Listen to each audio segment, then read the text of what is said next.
Moving expeditiously, I will introduce someone who really needs no introduction. We have next up Courtney Lewis, who is the conductor, the maestro. He certainly conducts the Jacksonville Symphony Orchestra.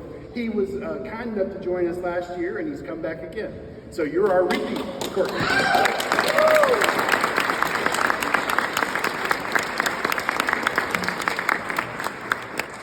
Good afternoon, everybody. My name's Courtney Lewis, and I'm the music director of one of the finest orchestras in America, the Jacksonville Symphony.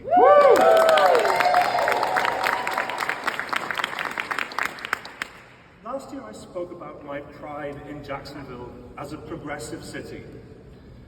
And although we haven't changed since then, today it seems almost impossible to feel optimistic about anything political in the wake of the election and the seemingly endless assaults on the personal liberty of anyone who is not a native-born, rich, white Anglo-Saxon, cis, heterosexual male. Amidst this depressing political landscape, at the Jacksonville Symphony, we launched our most ambitious season ever in celebration of our 75th anniversary.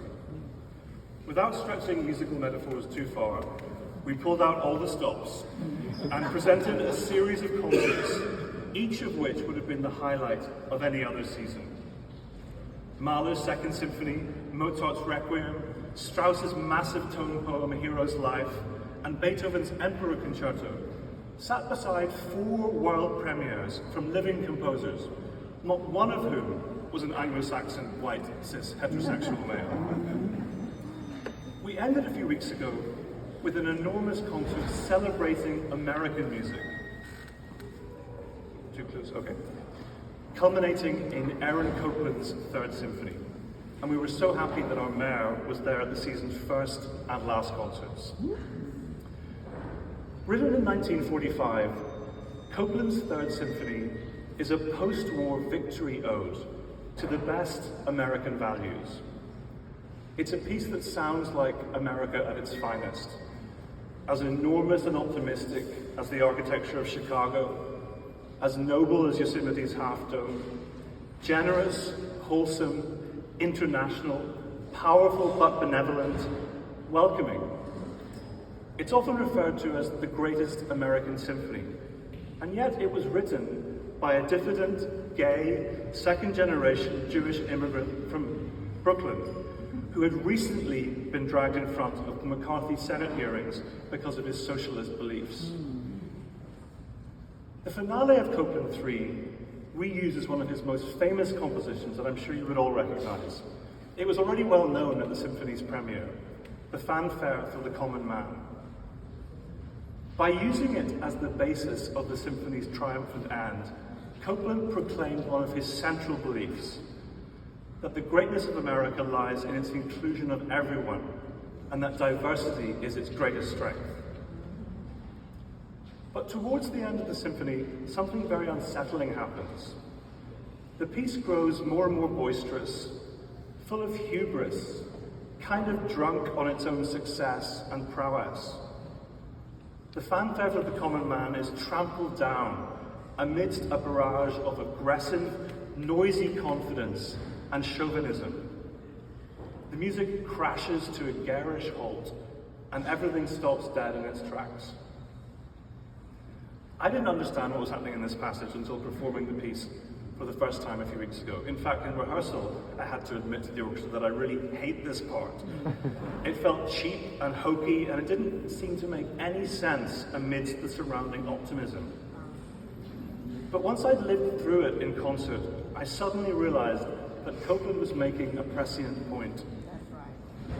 Amidst the atmosphere of glory that the country was experiencing, having won the Second World War, he wrote a musical warning to the America of the future.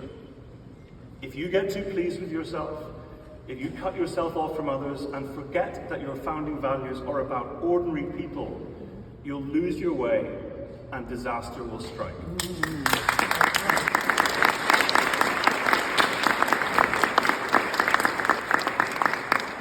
So after this musical warning, a terrified, whispering piccolo begins, a plaintive solo. Perhaps a musical picture of a citizen who doesn't know who's going to help them or represent them. But the fanfare for the common man returns very quietly, hidden under a series of woodwind calls. The fanfare regrounds the music and gradually brings the symphony back to its original message: the very best music for ordinary people of all kinds, creeds, and colors. We're in that disaster moment right now. We've lost our way. Everywhere we turn, we hear hatred, hubris, strong-arming and ignorant aggression, and celebrations of mean-spirited provincialism. Our country needs the correction of Copeland's fanfare, a clarion call to remind us what we're all about. I'm reminded of some of the most inspiring words ever written in our country, also said by Copeland in another piece. Also writing in a time of rising autocracy, Lincoln's address at Gettysburg sought to reaffirm and reset the central idea behind American democracy: that this nation, under God, shall have a new birth of freedom, and that government of the people, by the people, for the people, shall not perish from the earth.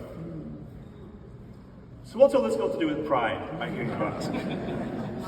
Well, I think all of us in this room now have a special opportunity to lead. We have experience dealing with oppression. We know how to fight the system. We know how to persevere, and we know how to triumph over adversity. There are many people in America today without our experience, who feel scared, disenfranchised, and othered. But just as we know that over 70% of Americans support marriage equality, we know that the vast majority do not support the illegal actions of the current administration in its deportation practices, its willful disregard of the judiciary, and its cruel action of programs.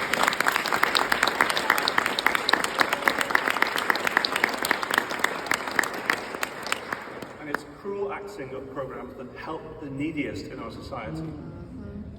Adversity can breed unity. We can use our experience to build new bridges and find new allies in our fight against discrimination and oppression.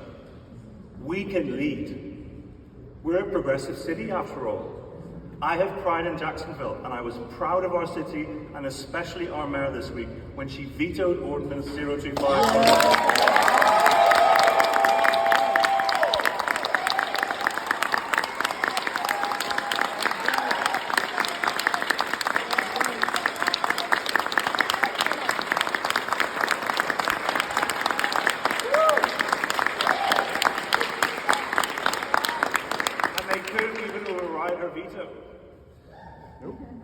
Her words could have been written by Aaron Copeland himself. This bill is not rooted in the common good. So as we celebrate our achievements this month and plan our fights to preserve and expand our freedoms as LGBTQ+ people, let's share our hard-won skills with others experiencing political persecution in our city. Let's lead the opposition and help to start healing our country. Sometimes it takes the immigrants, of whom I am one, the people who've chosen to be here, to remind us what is fundamentally good and unique about the American experiment, even in times like this. This year, let's not dwell on how terrible everything is. Instead, let's bring the pride that we have won in ourselves to others and fight for the America we believe in. Happy Pride, everyone.